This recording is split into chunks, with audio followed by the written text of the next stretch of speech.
Bizi yalnız ölüm ayırar, bir de yalnız Perverdigar. Yüreğimde bir arzu var, ayırmasın Tanrım bizi. Bizi yalnız ölüm ayırar, bir de yalnız Perverdigar. Yüreğimde bir arzu var, ayırmasın Tanrım bizi.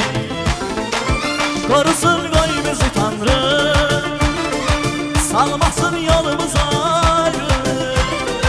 Seni benden ayırmasın, beni senden ayırmasın.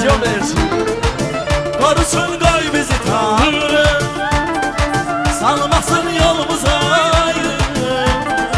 Seni benden ayırmasın, beni senden ayırmasın.